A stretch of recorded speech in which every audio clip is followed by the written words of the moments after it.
Belə əziz tamaşaçılar, Çağrı efirdədir. Telefonlarımız 510-32-79 və 69-74 SMS ünvanımız açıqdır. Bundan başqa 492-16-20 nömrəli telefonlarımız da açıqdır.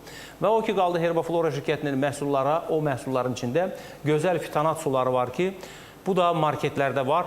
Bu monomolekyular sudur, yəni dağ suyuna, dağ qarlarının əridiyi suya bərabərdir. Talayvada deyilən suya bərabər bir sudur.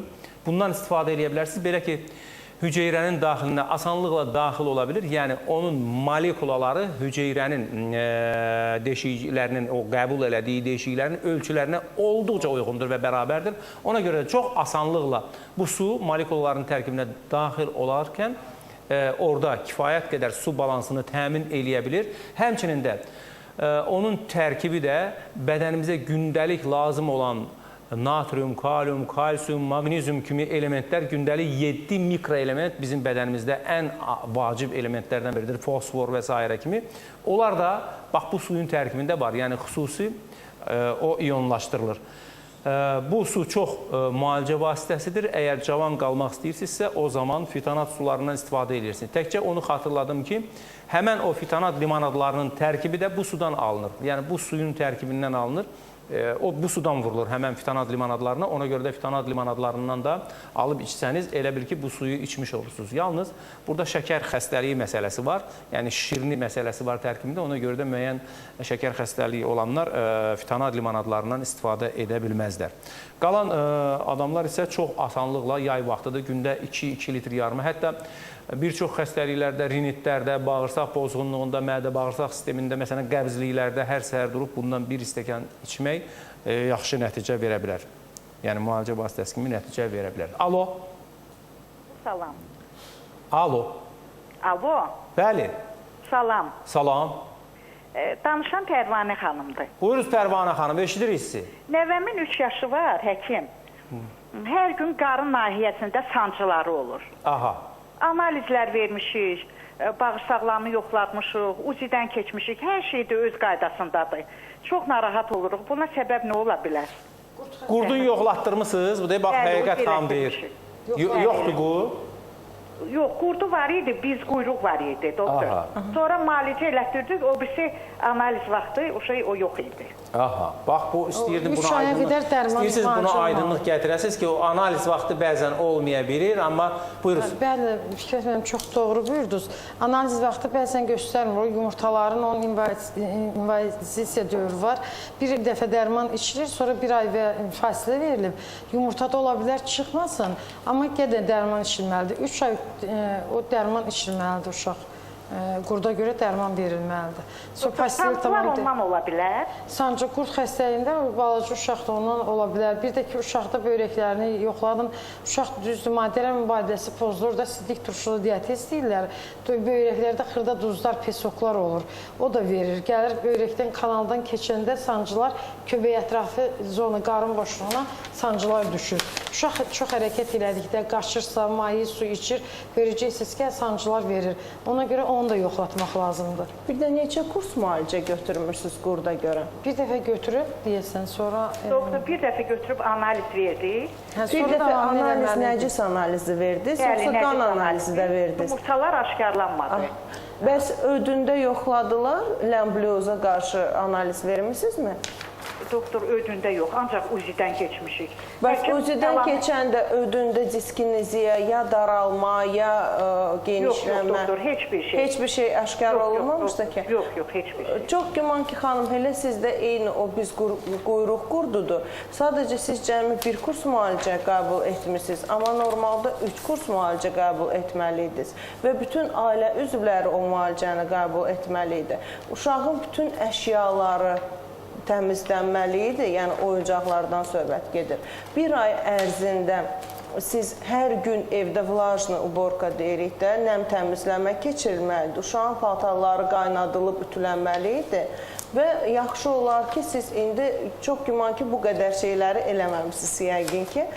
Yaxşı olar ki, siz yenidən uşağa qurd müalicəsi edəsiniz. 3 kurs alınmalıdır, 2 həftədən bir təkrarlanmalıdır və hər 2 həftə ərzində Tiazol adında qurd qovucu çay var. O həm qurtları öldürəcək, 3 bitki var orada, dağ tərxunu, yovşan, bir də toz ağacı. Əlavə olaraq uşağın qaraciyərinə qoruyucu təsir göstərəcək. Çünki tərkibində dazotu ilə andız da var və sakitləşdirəcək uşağı. Pişiyotu da var tərkibində. Bir qədər acıdır, amma biraz şəkər qatıb bir təhər uşağa bir qaşıq baldan da.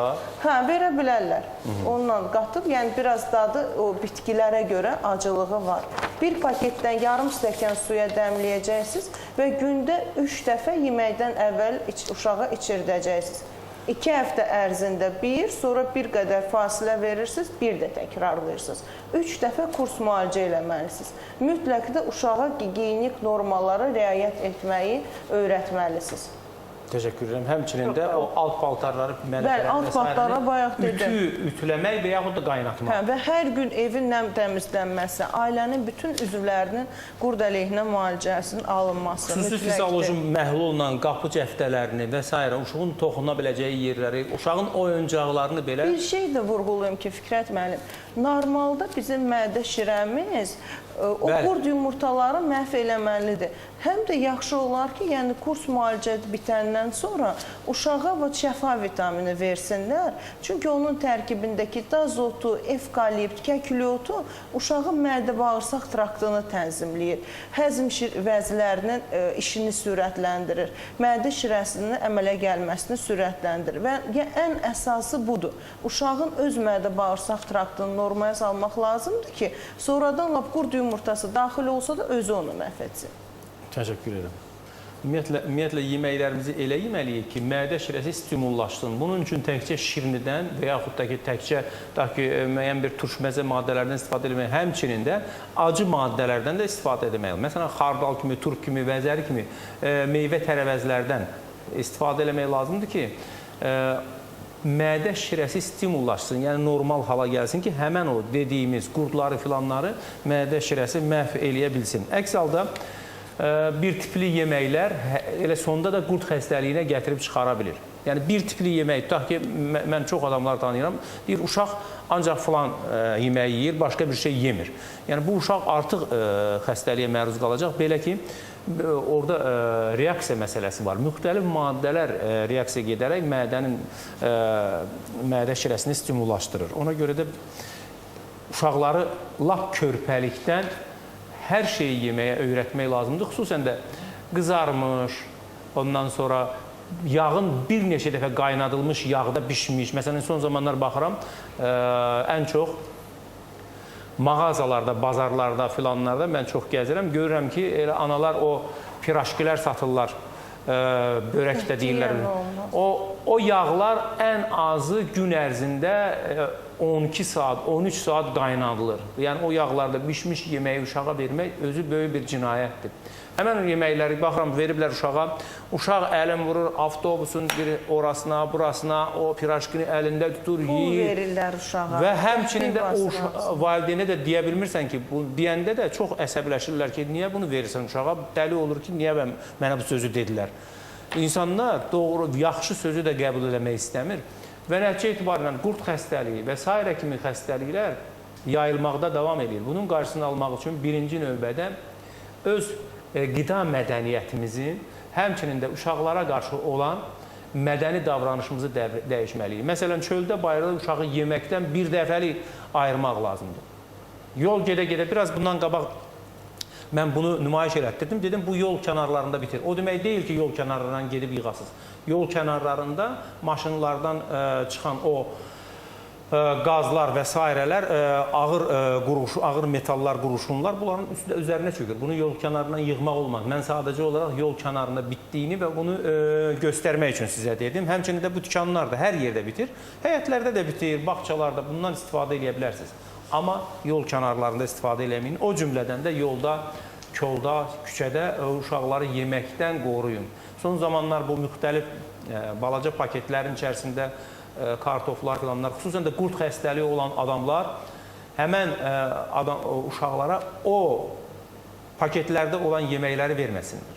Qəti surətdə qadağandır və bunu nəzərə alın. Əgər müalicə eləmək istəyirsinizsə, uşaqları elə yeməklərdən qoruyun. Alo. Alo. Alo. Bəli. Salam Fikrət müəllim. Əleyküm salam. Salamlayıram hər birinizi qonaqlarınızı. Təşəkkür edirəm, buyuruz. Fikrət müəllim, mənim sualım həkimlərədir. Mənim qızımın 17 yaşı var. Qəbizlikdən çox əziyyət çəkir. Köp olur qarın nahiyəsində. Gün ərzində heç olmasa bir dəfə sulu xörək yeyir o qız? Bəli, bəli, yeyir. Doktor, nə qədər müalicə də elətdirmişik. Yəni son bir ildə elətdirməmişik. Yəni biraz dava dərmandan biraz da uzaq adamam. Müalicə də Buyurun. Müalicə də elətdirmişik. Xeyri olmur da. Qarın nahiyəsində bağışın çox köp olur. Aha. Bəzən kör bağırsaqdan şübhələnirik. Mədə-altı vəzi necədir? Yoxlatdırmısınız bunu? Bəli, yoxlatdırmışıq. Durğunluq var deyiblər mədə-altı vəzdə. Bir də öd kisəsinin ağzında ləmbilə qurdu var. Aydın olun. Ləmbilə var. Təşəkkür edirəm. Çox sağ olun. Demək 17 yaşı var, ləmbiləsi var. Həmçinin də mədə-altı vəzisində də bir balaca soyuq dəymə, iltihabı prosesi var. Alo, ikinci telefonu zəngimizi qəbul edək. Alo. Alo. Bəli. Salam həkim. Salam. Qonaqları da salamlayıram. Sizi narahat edən Əminədir. Buyuruz Əminə xanım. Mən hepatit xəstəsiyəm. Sizdən xahiş eləyirəm də bütün müalicələrdə almışam, rengindən keçmişəm, analiz vermişəm. Nə qidalanmalıyam, nə yeməliyəm, nə ziyandır. Xahiş eləyirəm onu deyəsiniz. Təşəkkür edirəm, çox sağ olun zənginiz üçün. Biz sizə indi deyərik, nə ziyandır, nə ziyan deyil. Birinci zənglə bağlı, buyuruz. Bəli, ləmbilə ilə əlaqəli deyə bilərik ki, ləmbilənin 3 forması var. Fikrət mənim, bir demək öd formasıdır, bağırsaq, bir də qarışıq formada. Görünür, bu xəstədə ödü ilə əlaqəlidir. Əlbəttə, ləmbilədə qəbizlik də verir, ola bilər ishal forması da olur. Əgər qəbizlikdir, davamlı edirsə, bir il bundan qabaq yoxlanılıb, bir də yoxlanılmalıdır və 3 kurs ləmbilənin müalicəsi var. O müalicəni götürməlidir xəstə. Dəqiq götürsün ki, sağalma da yaxşı olsun. İkinci xəstəmizdə hepatitlərdə pəhriz, birinci növbədə pəhriz saxlamalıdır. Xəstə yəqin bilir ki, bunu ona görə də sual. Amma burada ətin məsələn birinci suyu yeyilməməlidir. Ət yağlı ət olmaz. Mal əti olar, keçi əti olar, yağsız ətlər, toyuq əti, dərisi olmaz, qızarmış xörəklər olmaz, qazlı su qəti sürətdə olmaz, limonad, pepsi, kola, fanta bunlardan istifadə olmaz, siqaret, içki, qəti sürətdə qadağandır, bunlarda olmaz. Qreşka çox güman qreşka yeməlidir. Sonra düyü dəmə qoyulmamış olar. Düyü əgər ürəyi istəyirsə, dəmdə bişəmiş aş örəyi olmaz. Amma dəmsiz bir götürüb qaynadılmış düyü olar. Zeytun yağından istifadə edə bilər. Qızarmış şeylər də olmaz.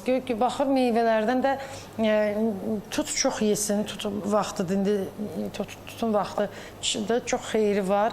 Doşab yaxşıdır, sonra bal yaxşıdır, sonra meyvə, banan yaxşıdır. Turş olmayan meyvələr çox xeyridir.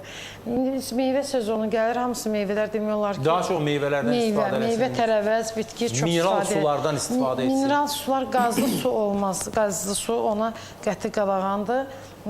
Başqa bir pəhriz gözləməlidir də. Təşəkkür edirəm. Buyurun Vəfa xanım, sizin də əlavələriniz var. O birinci xəstə ləmbliozla olan xəstədə dedilər ki, onun ödündə ləmbliya tapılıb da. Normalda sağlam öd ləmbliyanı öldürür.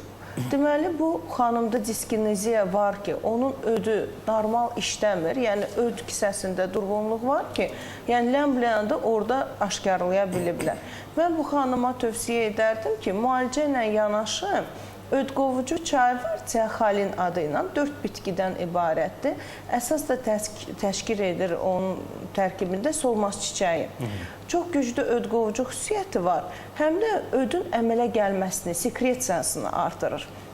Beləliklə, o prosesi qıracaq da, Fikrət müəllim, zəncir qırılacaq, ödqovucu xüsusiyyəti olacaq və bir yerdə tiazolla bizim qurdqovucu çayla qəbul etdikdə həm ləmbliya əleyhinə təsiri əldə edəcək, həm də ki, öd kisəsində olan problemləri aradan qaldıracaq, ödü durulaşdıracaq, yenidən əmələ gəlməsini, sağlam ödün əmələ gəlməsini sürətləndirəcək və beləliklə də elə ləmbliya məhv olunacaq. Sadəcə biraz uzun müddət qəbul etmək lazımdır, heç olmasa 2-3 ay ərzində. Amma nəticəsini görəcəklər. o qəbizlik də aradan qalxacaq. Çünki tərkibində istiotlu nanə var, raziyana var. Onlar qıcıqlandırırlar da, bağırsağın peristaltikasını artırırlar. Həm qəbizliyi aradan qaldıracaq, həm də ki, öz ləmbləozu da müalicə etmiş olacaq. Və ikinci xəstədə xanımda gepatitdir. Sözsüz ki, pəhrizi saxlamalıdır, Həqiqət xanımın sözünə qüvvət. Gündə 5-6 dəfə ərzində qidalanmalıdır. Qəbul etdiyi qidalar xüsusən qaynadılmış, buğda bişmiş və yaxud biz deyirik duxovkada da zapiçonun veci qəbul olunmalıdır öz yerində və bitkilərdən istifadə etməsi tövsiyə olunur. Əsasən də ki, doktor, özünüz bilirsiniz ki, əsas qaraciyər qoruyucu maddə indi bütün dünyada qəbul olunmuş silimarindir. Silimarin də ki, ləkəli alaqanqaldan alınır. Çox tövsiyə edərdim ki, ləkəli alaqanqalın özünü ya tək şəkildə istifadə etsin, onun dəmləməsini və yaxud da ki, xüsusi qaraciyər üçün olan çayımız var. Heparteya çayı. Onun tərkibində əlavə olaraq boyma dərəm var, dazotu var, yatıq qanqal var ki, maddələr mübadiləsini tənzimləyəcək, yumşaq ödqovucu təsirə malik olacaq. Adi qara çay əvəzi, kofe əvəzi, bu qıcıqlandırıcı içkilərdən uzaq olsun. Həmçinin də onun əvəzinə müalicəvi qaraciyər üçün heparteya çayını qəbul etsin. Hər gün 3 dəfə yeməkdən yarım saat əvvəl 2 paketdən yarım stəkan suya dəmləyib, yeməkdən yarım saat əvvəl qəbul etsin. Bir ay ərzində xanım qəbul etsin, 10 gün fasilə verib yenidən təkrar edə bilər. Təşəkkür edirəm. Çox sağ olun. Bundan başqa Herbaflora şirkətinin fitoklublarında qaraciyər üçün xüsusi məcunlar və halvalar hazırlanır, balla hazırlanır. Burada demək bir çox komponentlər daxildir. Məsələn, qara çörək otu, həlilə, ondan sonra müəyyən şeylər də var ki, indi onların mən desəm də onların ölçüləri var. Onu hazırlayıb sizə verə bilərlər qaraciyər üçün xüsusi demək halvalar, məcunlar və s. Yəni gedib fitoklublardan da soruşa bilərsiniz. Telefonları da bayaq xatırlatdım, bir daha xatırladıram. 012 561 85 01, 012 492 23 46 və Bənövşə Yaşıl aptekində də 012 492 29 53-dür. Məndə burada SMS-lər içərisində bir neçə suallar göndərdilər. Yazır ki, əməkköməci bitkisinin nə kimi faydası var? Yardımlıdan və İsmail yazır. Birinci, onu xatırladıram ki, əməkköməci gülxətmi kimilərə aiddir. Yəni, rus dilində malvadır, həmçinin də gülxətminin də adı malvadır. Bu bitki bir çox, məsələn, mədə-bağırsaq xəstəliyində əməkköməci çox yaxşı, bax elə zəyərək qədər onun tərkibində gellər var, siliz var. Yəni, o bəlğəm kimi divarları suyur, o sulaq şəklində. Ona görə əməkköməcidən pörtmə şəklində daxilə qəbul eləmək olar. Məsələn, mədə-bağırsaq xəstəliyində. Bundan başqa öz kürəklərdə, ağciyər, bronxlarda əməkköməci yaxşı təsir göstərir. Yəni, əməkköməci çox gözəl bitkisi. Cincilimlə birlikdə, cincilim, quşəbbəyi və əməkköməci, pastuş, sumka, zvitçatka və əməkköməci malva. Bunların üçü isə birlikdə zob xəstəliyində əla müalicə vasitəsidir. Bunu necə hazırlayırsınız? Deyirəm. Demək, bir qat cincilim yığırsınız, üzərinə bal səpdiniz. İkinci qat əməkköməcini yığırsınız, üzərinə bal tökdünüz. Üçüncü qat cincilim, əməkköməci və pastuş sumka. Demək, bütün bunların hamısını bir qat bal arasına yığırsınız. Beləncə bütün bunların hamısını yığandan sonra bir müddət saxlayırsınız, 10-15 gündən sonra isə bunu daxilə qəbul etmək olar. Gündə 3 dəfə, 4 dəfə daxilə qəbul etmək olar. Həm zob xəstəliyində, həm də elə mədə-bağırsaq xəstəliklərində də yaxşı təsir göstərəcək. Demək, cincilim, əməkköməci və çoban çantası, pastuş sumka. Və burada bir neçə SMS-lərimiz də deməli, yazır, mənim mədəmdə qıcqırmalar olur. Biz artıq qıcqırmalar barədə dedik. Məsələn, kartof çörəsindən istifadə eləyə bilərlər. Ən yaxşı vasitələrdən biri, məsələn, tutaq ki, əlinizin altında heç nə yoxdur, mədənizdə qıcqırma baş verib, heç bir şey etmədən bir parça kartofun içərisini tez soyub, kartofu çeyniyin və udun. Bu özü də qıcqırmanın qarşısını alır. Sonra isə müalicə vasitələrindən istifadə eləmək lazımdır. Yəni, müalicə olunmaq lazımdır ki, daim qıcqırma olmasın. Alo. Alo. Alo. Bəli. Salam doktor. Aleykümselam. Mənim 37 yaşım var. Mən Bəli. elə bir ki, neçə illik qalın ağrıdan əziyyət çəkirəm. Yəni məndə diz bakterioza çıxıb, ləmbilə də çıxıb. Bunları mən nə qədər müalicə eləyirəm, müalicə vaxtı tamam düzəldir. Müalicə vaxtı qutaran kimi yenə həmin vəziyyət əmələ gəlir. Mən nə edə bilərəm ki, mən... Yəni, bax, biraz bundan qabaq həkimlərin danışdığı məsələdir. Ona görə ki, siz tam onu müalicə eləmirsiniz. Yəni, siz özünüzü müalicə eləyirsiniz, amma ətrafı müalicə eləmirsiniz. Yəni, evdə olanlar da müalicə olunmalıdır.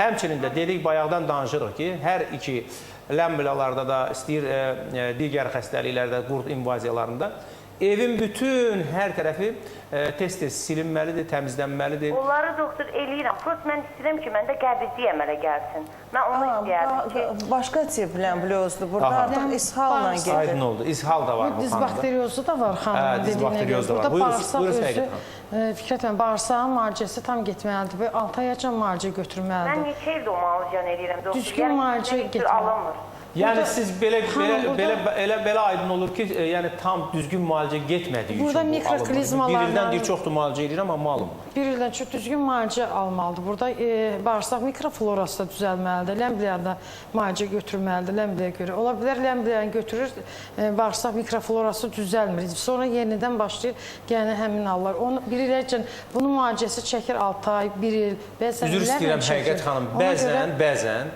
çoxlu antibiotiklərdən istifadə Antibiotiklər edirlər. nəticəsində O bağırsaqda ola olan, bilər. lazım olan bakteriyaları da qırdığı üçün Bəlkə də- dizbakterioz əmələ Bəlkə də gəlir. antibiotik də götürür, ola Və bilər. bu antibiotiki əksinə qarşısını almaq lazımdır ki, o Dizbakterioz hallar Buyurun. verməsin. Ona Mən görə tövsiyə eləyərdim ki, yenə də həkimlə məsləhət eləsin, müalicəsini alsın, amma yenə də bitkilərə üstünlük versin. Əsasən ada çayı. Ada çayının çox tərkibində bitki antibiotiki salvin var. Yəni özü təbii bir antibiotikdir. Əlavə olaraq ada çayı bağırsaqda mühit yaradır. Bağırsaq mikrofloranın inkişafı üçün lazım olan bir mühit. Ramaşka özü, aptek çoban yastığı, əlavə qara zirə toxumları, yəni çox xeyirlidir. Və yaxud siz iş adamısınızsa, yəni tək şəkildə biraz özünüz yığıntı hazırlamaq sizə əngəl törədirsə, siz hazır qastren çayını ala bilərsiniz. Onun tərkibində 5 bitki var. Həm palıd qabığı var, həm ada çayı var, həm qara zirə otu var. Əlavə olaraq çoban yastığı və bir də istiotlu nanə. İstiotlu nanə isə o həzmi yaxşılaşdırır, ümumi orqanizmi tonuslandırır. Neçə dəfə qəbul etmək olar? Gündə 3 dəfə qastren çayından siz qəbul edin, 2 paketdən yarım stəkan suya dəmləyin, qəbul edin. Əlavə olaraq, yəni o bağırsağın mikroflorasını bərpa etmək üçün laktobakteriyalardan da istifadə edin və çox sayda süd məhsulları, kefir, qatıq, bu məhsullardan istifadə edin. Yəni hər gün heç olmasa yuxudan əvvəl kefir qatığı olar, süzmə olar. Bəli. Bir də bu klizmalar, mikroklizmaları etməlidir bu xəstə. Ola bilər ki, çoban yastığı ilə vinilinlə, məsələn qramı ilə 20 qram ondan 40 qram vinilil qataraq 15 gün, Çoban 15 yastığı gün nə xanım, nə klizma? klizma, mikroklizmalar, imalələr etməlisiniz. Ramaşka ilə nə? Ramaşka, bir də vinilin yağı hazır, bitkidən alınan yağdır. vinil. 15 Bəli, 40 qram vinilin götürürsünüz, 15 qram oyla.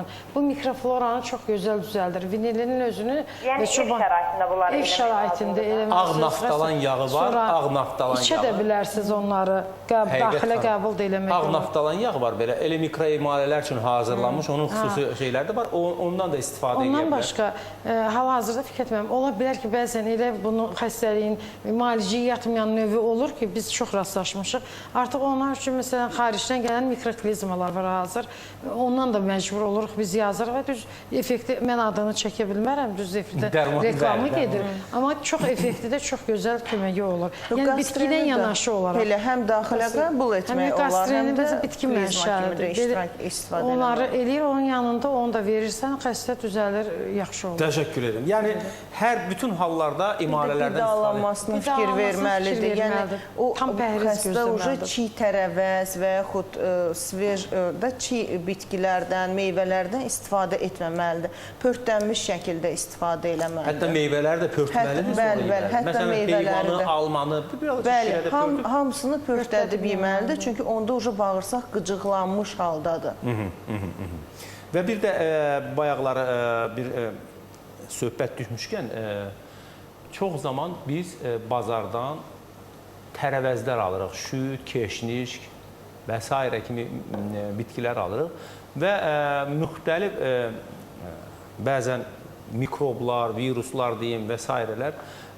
Bizim ağzımıza elə bu tərəvəzlər vasitəsilə də daxil ola bilir. Çünki çox insanlarda bayaq dediyimiz kimi mədə şirəsi kifayət qədər normal işləmir ki, normal vəziyyətdə deyil ki, ora daxil olan, demək birinci bizim ağzımızdan daxil olan yeməyi birinci ağız suyumuz onu öldürür. Yəni ağız vəzləri o qədər normal işləməlidir ki, və ona görə deyirlər, çox çeyin, bu təkcə onu xırdalamaq üçün deyil, həm də ağız boşluğunda olan vəzlərin kifayət qədər ağız suyu ifraz eləməsi və birinci orada bakteriyalar qırılır, müəyyən bir bizə ziyanlı olan bakteriyalar.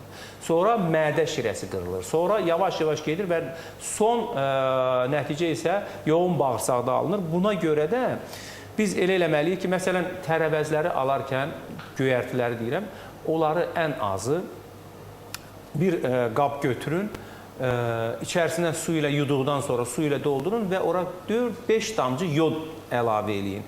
Və o yodda suyu, tərəvəzləri saxlayandan sonra daxilə qəbul eləyin. Yəni, bunun özünün də bir antivirus, antibakteriyal təsiri olacaq. Bunu da nəzərə almaq lazımdır. Yəni, belə şeylər çox vacibdir. Sonra yenə dediyim kimi, yol ətrafında bitən bitki və meyvələrdən istifadə etməyin. Məsələn, adi maşınların gedərkən, tormuz verərkən təkərlərindən çıxan o tozlar var, qara tozlar var ki, asfaltla təmasda bunlar birbaşa xərçəng xəstəliyinə səbəb olan tozlardır. Bunu nəzərə alaraq, məsələn, dünyanın hər yerində asfaltları da yuyurlar. İndi bizdə yumasalarda heç olmasa, şükür Allaha, Allah böyüdür, tez-tez yağış yağdırır və asfaltlarımız yuyulur. Amma siz özünüzü qorumaq üçün bu yol kənarlarında olan... Ümumiyyətlə, bitkidən istifadə etdikdə mütləq apteklərdən alın o bitkiləri. Çünki bunlar aptekdə satılan bitki standartlara uyğun olan dərman bitkisidir. Ekoloji cəhətdən təmiz və bitkilər. yaxud ekoloji təmiz indi tanıdığı rayonlarda və yaxud bağlarda bilirlər ki, təmizdir. Yəni, vıxlapnoy qazlarla təmasda olmayan bitkisə ondan istifadə edə bilər. Təşəkkür edirəm. Alo. Alo. Alo. Alo. Bəli, buyuruz. Salam doktor. Aleykümselam. Həkimlərimizi də salamlayıram. Təşəkkür edirəm. Həkim, mənim qaynanamın təğərə sütunlarının arasında sinir sıxılması var. Aha. Bir də ki, həkim deyir ki, orada 2 milli dərəcədə qrija var. Onlar iğnə ilə, dərmanla, bitki ilə sağala bilər. Gəlin belə danışaq. Bu günləri mövzumuz bu olmadığından sabah Həsən ağa doktor burada olacaq. Həsən ağa Qəmbərov. Bu mövzu ilə sabah danışacağıq. Amma mən sizə... Onun qılçasında budundan ayağının ucuna qədər möhkəm ağrılar olacaq, bəli. Şübhəsiz ki, sinir sıxılmasıdır və fəqərə arası yırtıq da var. Burada çox böyük bir müalicə lazımdır. Yəni, elə-belə buradan deyək ki, götürün bir o bitkidən filan zad istifadə edin. Çox çətin məsələdir. Yəni, burada bir kompleks müalicə lazımdır. Bitkidən onsuz da istifadə eləməlidirlər. Çünki əgər o əmələ gəlirsə, əgər qrıja əmələ gəlirsə, deməli orada qığırdağın strukturu pozulur da. Ancaq xəstəliyin mərhələsi var da. Əgər orada artıq o boyda qrıja varsa, çox güman ki, orada əməliyyata tövsiyə eləyəcəklər. Amma ondan sonra reabilitasiya dövründə bitkilərdən istifadə eləmək olar. Və yaxud vıtijeniya deyirlər, çox vaxt. Bəzən deyirlər, müxtəlif üsullar var. Mən ona görə saymadım ki, yəni bu birbaşa o onurğa xəstəliklərinə mənsub olan həkimlərin, yəni o sahənin müalicə... Amma ümumiyyətlə, onurğa xəstəlikdə maddələr mübadiləsinin pozulması nəticəsində şübhəsiz. Buna görə də bir çox şeylər deyə bilərik ki, nədən istifadə eləsin. Elə zobun özü də, zob xəstəliyində, endokrin pozuntularda görürsən, çox onurğa sisteminə təsir göstərir, sümük sisteminə, kalsi bədəndə sümüklərdən gedir, təsir edir. Ona görə də qırdaqlarda da görək, klimaks dövründə qaynanasının, görürsünüz və əgər fikir verirsə də qaynanam. Yəni, postklimakterik dövrdə, o dövrdə həm qadın hormonu azalır, həm də kalsi bədəndən getdiyi üçün başlayır qırdaqlarda, sümüklərdə kalsi azalır, osteopeniya deyilir. Sonra osteoporoz xəstəliklər əmələ gəlir və ona görə sürüşmələr baş verir və bunun nəticəsində qığırdağı arasına keçir, sinirlər əzilir, sıxılır və bunun tam müalicəsi var. Qrıjalarda bunun nəticəsində əmələ gəlir. 2 mm azdır, onu müalicə eləmək olur, müalicə ilə düzəlir, amma burada kompleks müalicə getməlidir. Kompleks getməsə bəlkə belə Siz çox doğru buyurdunuz ki, orada düz kompleks müalicə. Birbaşa həkimin özünə müraciət eləmək müalicəsi getməlidir. Yəni orada çünki orada açıq deyil. Barmaq palpasiya müalicələri var. Orada həm masajlar var. Həm klimaksa görə müalicə yazılmalıdır, həm kalsiyə görə D vitamini, D3 vitamini ilə birlikdə qəbulu, həm masajlar olmalıdır, həm də həkimin müalicəsi olmalıdır. Yoxsa o xəstə invalid ola bilər, getgədə. Və həmən adamlar daxilə kalsiumdan zəngin olan maddələr yesinlər. Məsələn, kəsmik kimi o... Sadəcə o yaşda artıq o sorulmur. Bəli, amma yenə də yeməlidir, dəxli yoxdur. Yeməlidirlər, amma o qədər sorulmayacaq. Sorulmasına görə də, o yaşda sorulmasına görə postklimakterik dövrü dərmanını içməlidir. Və hal-hazırda ağrıları bir qədər azaltmaq üçün mis lövhəciklərdən istifadə edin. Yəni, ən azı heç olmasa 5 qəpikləri o xüsusi yapışqanın üzərinə yapışdırıb, həmən nahiyələrə yapışdırın, bir qədər ağrılar azalacaq və sorulma gedəcək orada. Yəni, o sinir sıxılmasının sorulması gedəcək və bir qədər ağrılar azalacaq. Amma müalicə mütləq lazımdır. Bizim vaxtımız təəssüflər olsun, gəziz tamaşaçılar, burada sona çatdı. Biz sizinlə sabaha qədər sağollaşırıq. Xatırladıram ki, sabah Həsən Ağa Qəmbərov olacaq. Yəni, oynaq xəstəliklərindən danışacağıq və Yalçın Məmmədov olacaq həkimlərimiz. Odur ki, suallarınızı 69-74-də SMS-lər vasitəsilə ünvanlaya bilərsiniz. Sağ olun, sağlıq.